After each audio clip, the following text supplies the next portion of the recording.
60 Minutes is back in the news.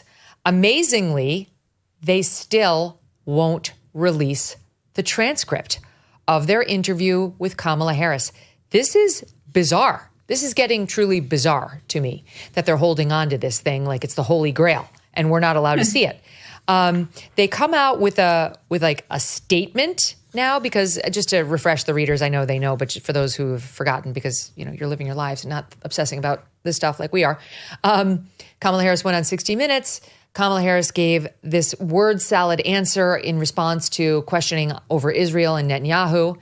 And we know that she gave a word salad answer that made no sense because 60 Minutes used that clip as the tease of its interview, and they ran it on their Sunday show, I think Face the Nation, and then again on Monday before they aired the actual interview with Kamala Harris, or what purported to be the actual interview with Kamala Harris. Then when we got to 60 Minutes, they played that same Q&A, but her answers were different. She had a different answer in which she sounded much more cogent. And people started to say, what happened? What happened to the word salad answer? And what does 60 Minutes do to try to make her look better? Turned into a whole thing. They wouldn't comment on it, yada, yada. Trump demanded an investigation. Trump said they should have their license pulled. Okay. And it hasn't subsided. There's been calls even from the outside, former 60 Minutes or CBS employees demanding that an investigation be held, or at least that they release the transcript. If there's nothing to hide, just release the transcript and this whole thing goes away if you didn't do anything unethical. So finally, they issue a statement. They do not release the transcript, nor even, a more robust exchange or transcript of what happened in that segment of the interview. All they do is put out the following. Former President Donald Trump is accusing 60 Minutes of deceitful editing of our October 7th interview with Kamala Harris. It's not just Donald Trump. I mean, it's gone well beyond Donald Trump. That is false, the deceitful editing charge. 60 Minutes gave an excerpt of our interview to Face the Nation that used a longer section of her answer than that on 60 Minutes. Same question, same answer.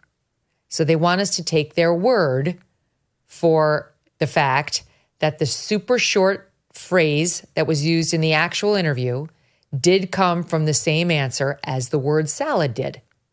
Now, what we saw in 60 Minutes was not just like 10 words that we heard in the 40-word salad version that came out the day before. They weren't in the first word salad answer, which is why a lot of us were like, where did that come from? Did that even come from the same answer? Or did it come from later down in the transcript? They seem to be saying it came from the same answer, but there's absolutely no proof of that, just 60 Minutes words that it was in response to the same question and part of the same answer. So honestly, then at least put out a transcript of the full answer. Just do that.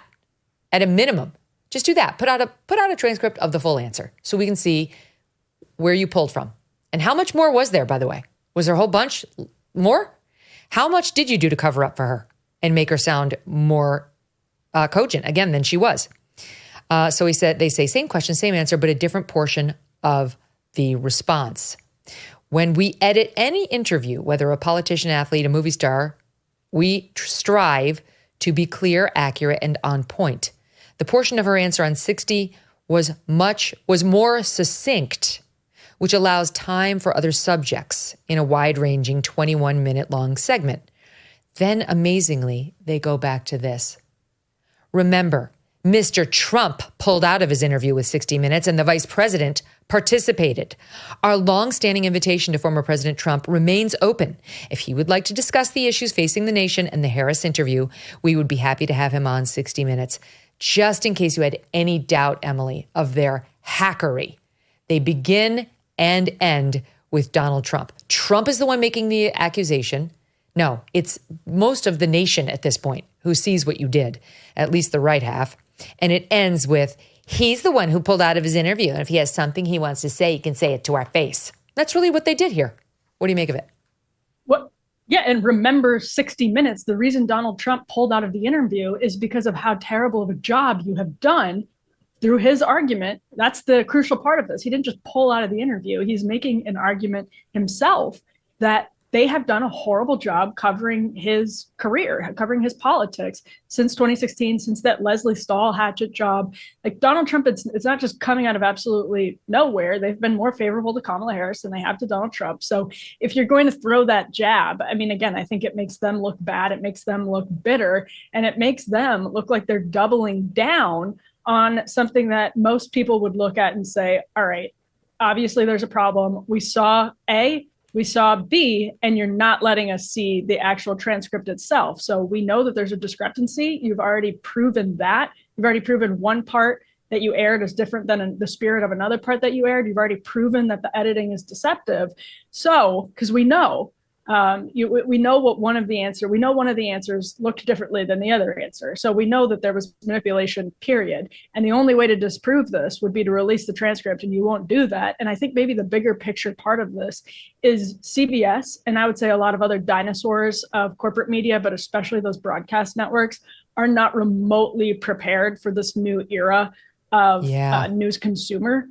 They don't understand this generation of news consumer. They think they can get away with this by doubling down instead of losing the trust of actually probably millions of people around the country who are looking at this and are saying, wow, you manipulated this. And by the way, people on both sides of the Israel thing who are upset about this. So there's a lot of young people who don't agree with us on these issues and are looking at CBS from the left and are upset about it. I mean, I don't blame them. They're such dinosaurs. They think they can get away with this. They're not prepared that now everybody is used to full transcripts. Everybody wants full transcripts. They're used to it. They're used to seeing Trump on Theo Vaughn or Kamala Harris even on Call Her Daddy, whatever. They can't get away with this stuff anymore. I was saying to our team, Eliana, that, I mean, of course, I've been a part of countless interviews on camera of people where they're pre-taped and the person goes on and on. I mean, I'll tell you a famous one with Donald Trump. Back in the 2016 election, I said, Mr. Trump, would you give me an interview?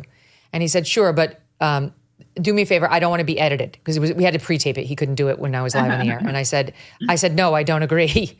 And he's like, I don't want to be edited. I'm like, well, I can't just cede the show to you. You know, we have to do it. I will edit it, but I will make sure all of your points, the substantive points are included, which is what happened. And sure enough, when I sat down with Trump, all he kept saying was two things: China, China, China, and the wall, the wall, the wall. And that's fine. We cut it down. He wanted me to have him reference those points 500 times. And in the end, it only wound up being like 15 each. Okay. So that's normal. We do that all the time in television. But what's not normal is to take a piece of the answer that is not connected to the answer that you've released as the answer and sub it in as the new answer in a way that reflects better on the candidate. And then part two is when it blows up in your face and people are accusing you of trying to help her as partisan hacks, to not just say, I've got nothing to hide here. I mean, I happily released that whole transcript of Trump, China, China, China 500 times. You'd be bored to tears, but you'd be thanking me for what I did there. But they won't. They won't even release the full transcript of this Q&A, Eliana, which is very strange and suggests to me they do have something to hide. So there are a lot of different angles to this. The first is about the answer itself. And CBS's statement says, look, we did this for time. Well, actually, let me take a step back. It's interesting that they essentially address their statement to Trump. Sure, they do owe Donald Trump an explanation, but they really owe an explanation to their viewers, many of whom have raised questions about this. And so I do think it's a red herring in their statement that they focus on Trump. Second, with regard to the answer to this question itself, they say, we made this edit for the sake of time, which of course, everybody knows that 60 Minutes edits. But what is atypical here is that they teased one answer and they aired another. And that is not typical. And that is why people raised questions and became confused. And I found it striking that they don't cop to any error there. There was obviously a mistake made. I wouldn't be surprised if both clips are actually from the same answer, but clearly somebody made a mistake here inside of CBS. I'm sure this is not how they planned for everything to go.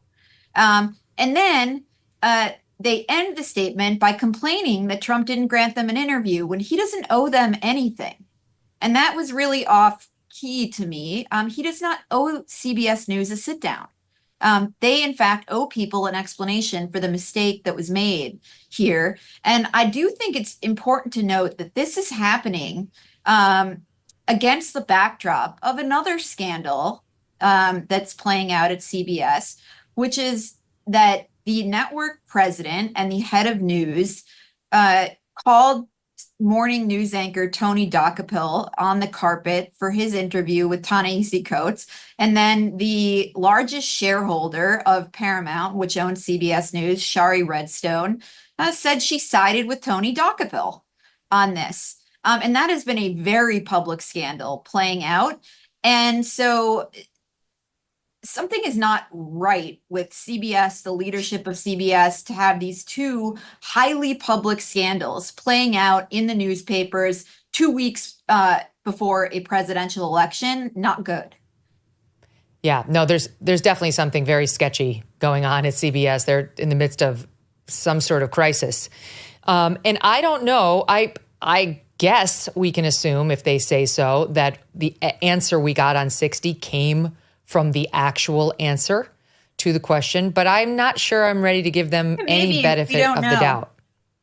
We don't know. I mean, the other thing that's odd about this is that typically it's the candidate and the interview subject that actually wants the whole transcript published. And they're saying, I was deceptively edited. That actually happened to Mike Johnson a couple of days later, where he released the full tape. There was somebody on his side who had taped the whole thing. That's very typical for an interview subject. They're taping the whole thing. And he did it and showed how he was edited.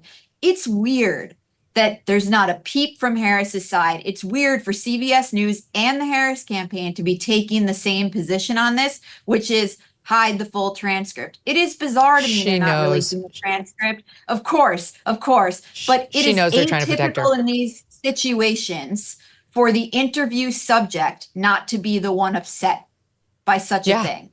That's right. The one with Mike Johnson was on Face the Nation the day before with Margaret Brennan, in which he went off on how the FEMA response to Hurricane Helene has been absolutely dreadful. All cut out.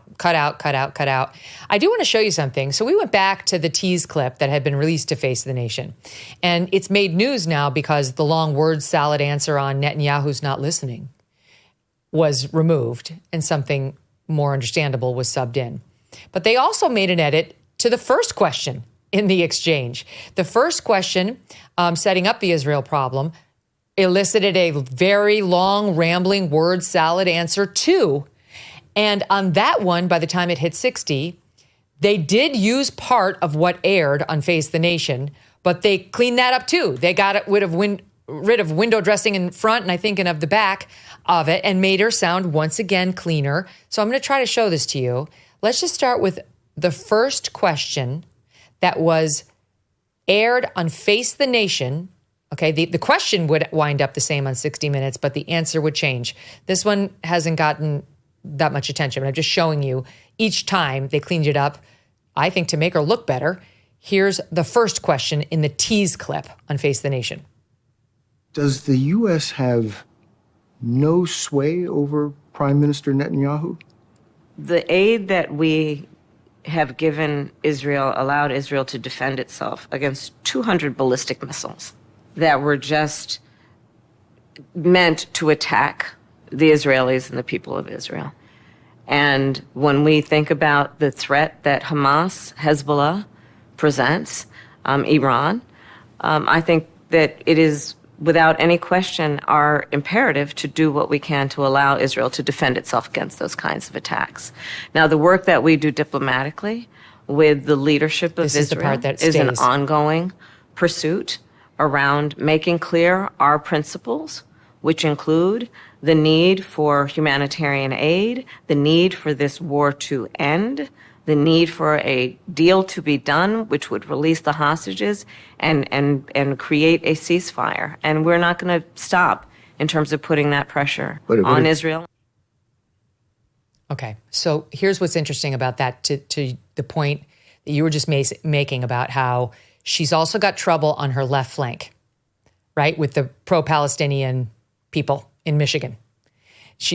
They don't like her. In fact, the latest polls show that the vast majority of voters actually favor Trump over Harris when it comes to dealing with the Israel-Hamas conflict. So she's got to worry about those left flankers in Michigan. And 60 Minutes knows that. 60 Minutes wants Kamala Harris to win, make no mistake about it. CBS News wants Kamala Harris to win, make no mistake about it. And they're in full meltdown right now over any challenges, as Eliana points out, to the narrative that Israel's evil, uniformly evil. There aren't really two sides.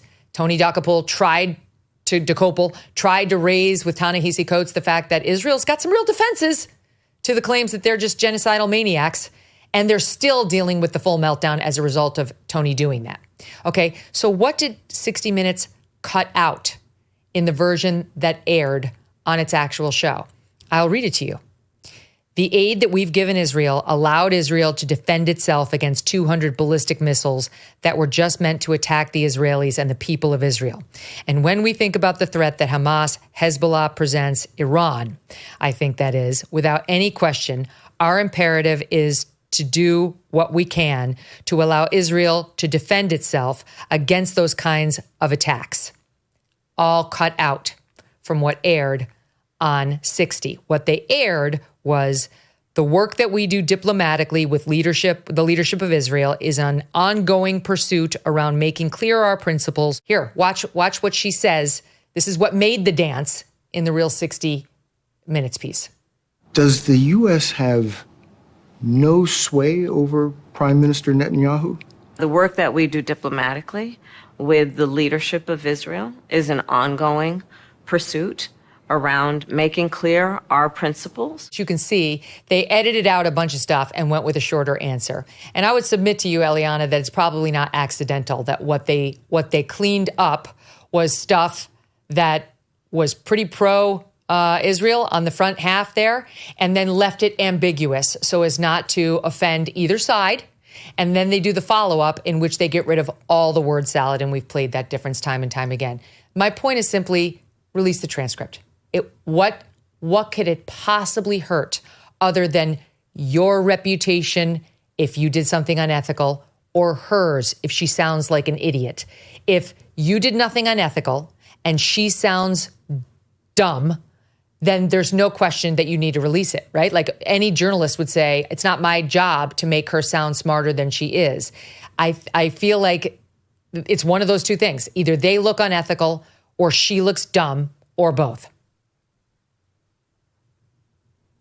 Yeah, all we can do is speculate because I don't know why they're not releasing this transcript. And my speculation has to be that in negotiating with the Harris campaign for her to sit down, recall that when she agreed to sit down for this interview, it was at a point where she wasn't actually doing a lot of interviews. That's a new phenomenon for her.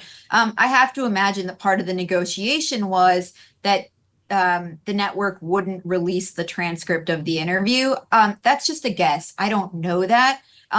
But it's so damaging to the network not to release the transcript, and their statement was frankly so nonsensical that I'm speculating that must be the case. I just think this is so interesting that if you go back and you look at that first question, Emily, that the parts they cut out are the first part in which she clearly tries to say Israel's under attack and we need to help them.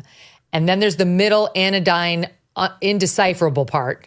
And then there's the third part, which is more pro-Hamas, right? She's kind of trying to split the baby there because she doesn't want to tick off the American Jews who support Israel and others who support Israel. And she doesn't want to tick off the people in Michigan. So 60 Minutes takes the least newsworthy, most boring part of the answer, the middle part there, and makes that her whole answer, where she just says the work that we do diplomatically with the leadership of Israel is an ongoing pursuit around making clear our principles. That's what they did on answer one. This isn't even the controversial one.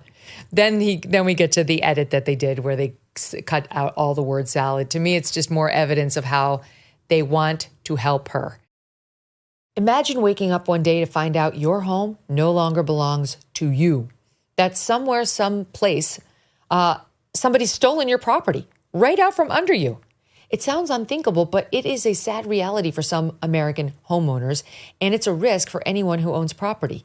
House stealing, that's what the FBI calls it. It's a form of real estate fraud where scammers leverage loopholes in the system to fraudulently transfer your home's title into their name. And then they take out loans against your property or even sell it behind your back. By the time you find out, the scammer's long gone, leaving you, the legitimate homeowner, to clean up the mess. But right now, triple lock protection is available through HomeTitleLock.com, offering 24/7 title monitoring, alerts, and restoration services. You can sign up today at HomeTitleLock.com and use the promo code Megyn to get 30 days of protection for free and a comprehensive title scan right now to make sure you're not already a victim. That's promo code Megyn, MEGYN, and HomeTitleLock.com, or just use the link below. Thanks so much for watching. If you like what you just saw, hit the subscribe button for more clips and full episodes.